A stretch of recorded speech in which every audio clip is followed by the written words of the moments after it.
여러분 안녕하세요, 프로듀서 DK입니다. 캡콤에서 스트리트 파이터 시리즈 아주 굉장히 우려먹고 또 우려먹고 있죠. 근데 이번에는 스트리트 파이터 30주년 기념 에디션이 나왔어요. 그래도 30주년이라니까 그래 30주년 에디션은 샀습니다. 30주년 에디션 여러 플랫폼으로 발매가 됐지만 역시 요즘 제가 제일 많이 즐기고 있는 스위치로 구매를 했습니다.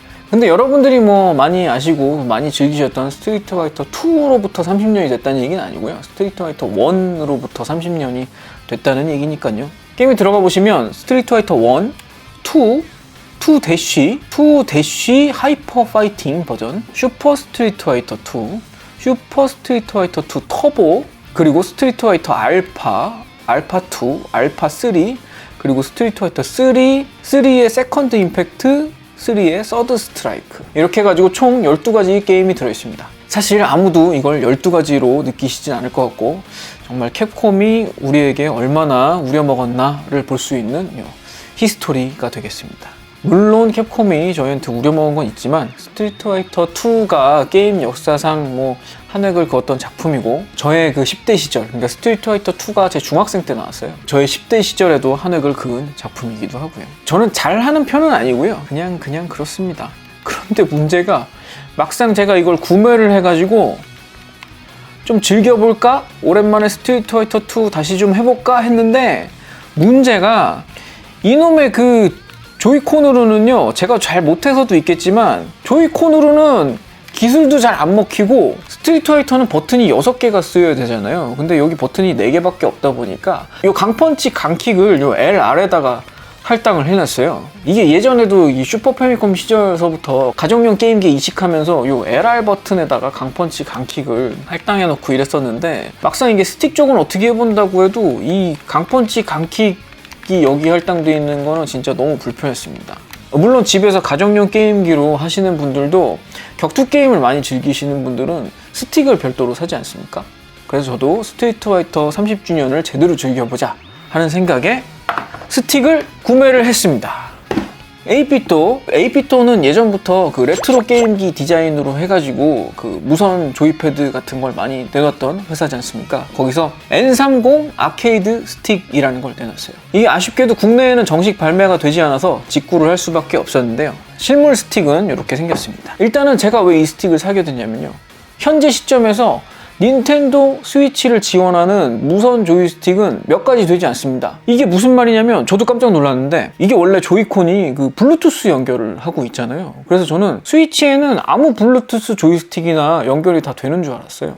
근데 그게 아니더라고요. 스위치 시스템에 들어가 보면 표준 블루투스 연결처럼 블루투스 기기 목록이 뜨고 거기서 이렇게 선택을 해가지고 페어링하고 이런 방식의 메뉴 자체가 없어요. 그래서 닌텐도 스위치를 지원하는 블루투스 조이스틱을 사셔야 스위치에 연결해서 사용을 할 수가 있는데요. 가장 많은 분들이 추천하시는 거는 호리의 하야부사 스틱이더라고요. 20만원 돈 하던데 너무 비싸가지고, 물론 이제 되게 고급스럽습니다. 되게 판때기도 되게 크고 격투게임 매니아 분들한테는 굉장히 좋은 스틱인 건 알겠는데, 저같이 일반 양민으로서는 좀 그거는 좀 부담스럽고, 또 저렴한 스틱으로 가자니까 4-5만원짜리 스틱도 있는데요.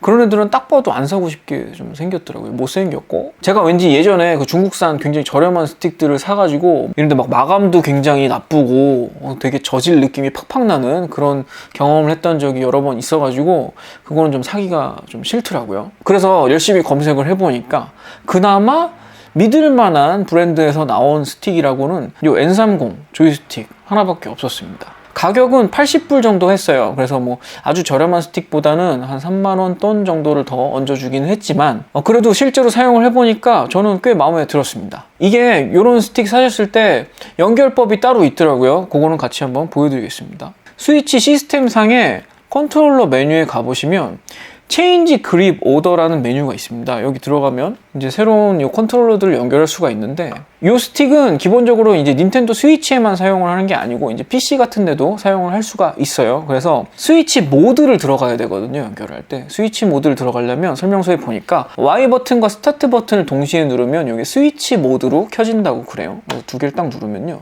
띄면 4번 깜빡깜빡 거리는데 이게 스위치상에서 프로 컨트롤처럼 인식이 됩니다. 그래서 지금 연결이 됐고요. 이게 확실히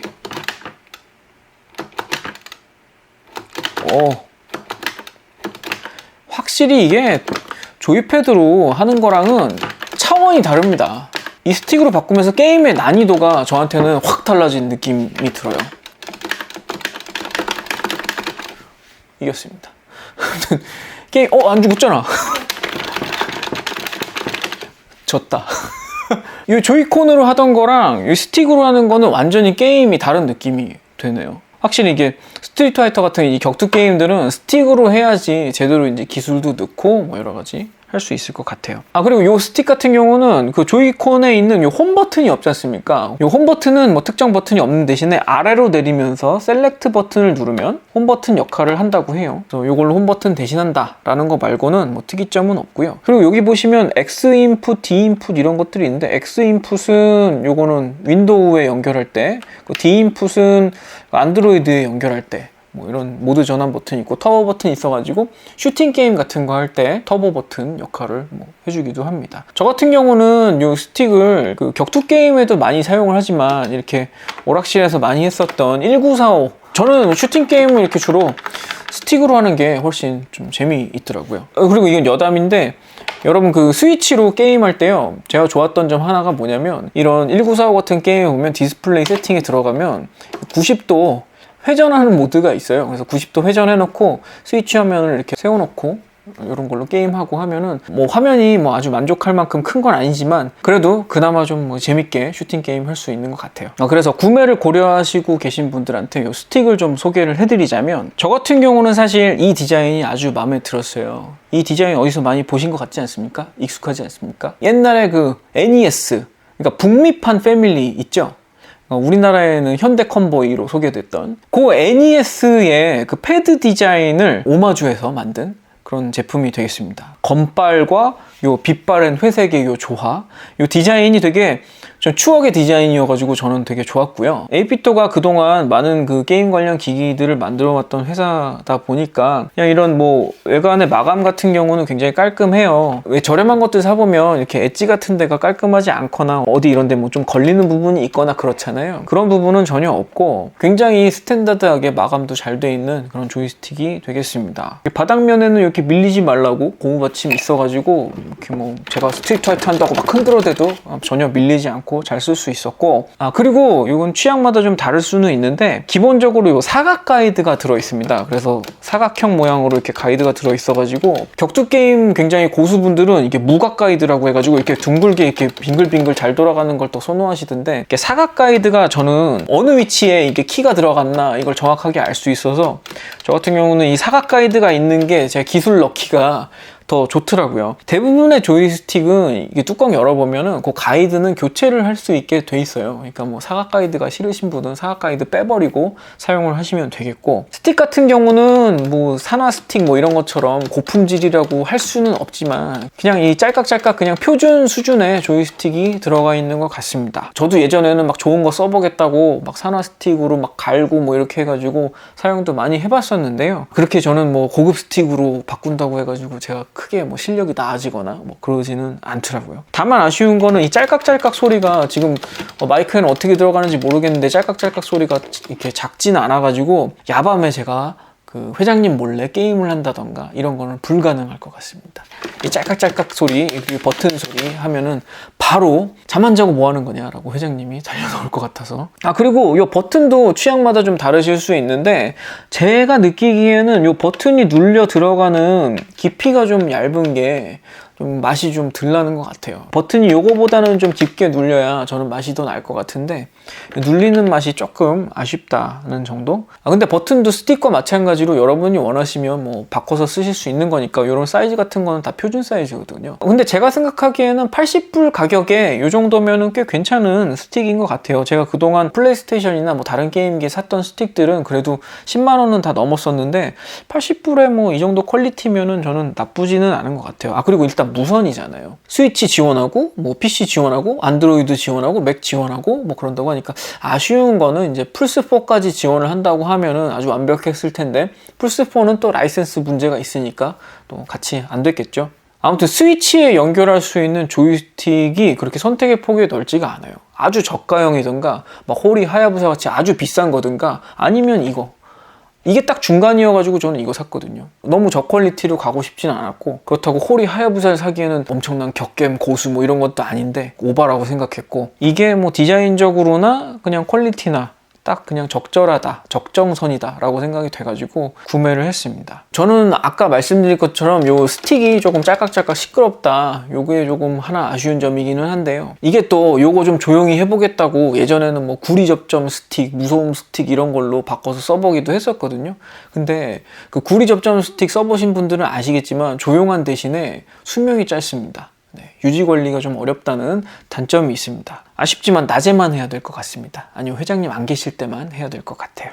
그리고 이게 무선 스틱이다 보니까 이렇게 충전 포트가 있습니다. 여기 USB-A 타입 포트가 있는데요. 이 스틱을 사시면 박스 안에 양쪽 다 USB-A 타입인 케이블 하나 같이 줘요. 그래서 USB 포트에 서로 꽂아가지고 충전을 해서 쓰시면 되겠고, PC 같은 데는 USB 연결을 하시면 뭐 유선 스틱으로도 쓸 수 있다고, 블루투스 딜레이 때문에 격투 게임에서 막 정말 0.01초를 뭐 다투는 뭐 그런 정말 고수분들은 또 유선 스틱을 또 좋아하실 수도 있으니까요. 유선 스틱으로도 쓰실 수 있고요. 뭐 나머지 뭐 다른 부분은 뭐 조이스틱이 뭐 특별할 거 있겠습니까? 그냥 뭐 마감 괜찮고 뭐 쓰기 나쁘지 않고 디자인도 제 취향이어가지고 이 스틱을 사게 됐습니다. 스틱 소개는 이 정도로 하고요. 제가 아까 잠깐 보여드린 스트리트 파이터 30주년 에디션에는 12가지 게임이 들어있고, 근데 12가지 게임 뭐 뻔히 여러분 잘 아시는 그 게임들 들어있고, 30주년 기념해가지고 그동안에 그 자료집이 굉장히 알차게 잘 들어있더라고요. 대략 어떤 게 있나 잠깐만 보여드리자면은, 전시실이라는 메뉴가 있는데요. 스트리트 파이터의 역사, 1987년에 스트리트 파이터가 이런 식으로, 와, 초기 디자인 진짜 이런 게 게임 초기 원화였다고 합니다. 정말 요즘 게임 디자이너들이 보면은 참 우습겠어요. 여러분, 30년 전에는 그림을 요 정도만 그려도 게임 회사에서 디자이너로 일할 수 있었습니다. 표현을 못했잖아. 예전에는 사실 기술적으로 게임 화면에서 이게 지금 프로토타입이라고 나오는데요. 프로토타입 보시면 아시겠지만 예전에는 뭐 잘 그린다고 한들 오락기의 그 성능상 표현 자체가 힘들긴 했어요. 이런 식으로 해마다 지내온 스트리트 파이터의 역사를 굉장히 자세하게, 엄청난 분량의 자료가 있어요. 저도 이거 한번 쭉 훑어봤는데 한참 봤습니다. 다 보지도 못했어요. 1987년부터 2018년도까지의 온갖 자료들, 뭐 설정 자료, 여러 가지 뭐 캐릭터 초안들, 원화들, 뭐 5만 가지가 다 들어있고, 특히 전 좋았던 게 요 음악 모드가 있어요. 음악 모드에 들어가면 여태까지 나왔던 시리즈의 그 음악들이 고스란히 다 들어있습니다. 이게 같은 곡도 여러분 뭐 예를 들어서 뭐 켄의 테마, 류의 테마 이런 것들도 그 멜로디 자체는 바뀌지 않았는데 이 시리즈가 거듭될수록 편곡이나 사운드가 계속 바뀌어 왔잖아요. 그런 거를 좀 한번 살펴보는 그런 맛도 있더라고요. 이 부분을 제가 음악을 해서 그런지 모르겠는데 이 부분을 좀 재밌게 봤습니다. 저는 그래요. 이게 스트리트 파이터 뭐 게임을 뭐 이제 와가지고 막 재밌게 즐겨야겠다 뭐 이런 느낌보다는 이렇게 자료집의 의미로도 한번 살 필요가 있겠다 해가지고, 가격은 뭐 그렇게 저렴하진 않지만 팬의 입장에서, 게이머의 입장에서, 그리고 게임업계 종사자의 입장에서 이런 자료집 같은 경우는 하나 좀 갖고 있고 싶어가지고 구매를 해봤습니다. 아마 제 또래 분들에게는 굉장히 그 추억의 자료집 같은 게 될 것 같아요. 옛날 게임 잡지 보는 뭐 그런 기분이랄까, 그런 재미가 있을 것 같고, 요즘 어린 친구들한테도 30년 전의 게임은 이런 식으로 만들었었구나, 이런 재미를 또 줄 수 있는 자료집이 아닐까 생각이 듭니다. 오늘 방송도 재밌게 보셨으면 구독과 좋아요 부탁드리고요. 제 네이버 카페 프로즈DK 네이버 카페에도 많이 방문해주세요. 저는 그럼 다음 방송에서 또 찾아뵙도록 하겠습니다. 지금까지 프로즈DK였습니다. 감사합니다.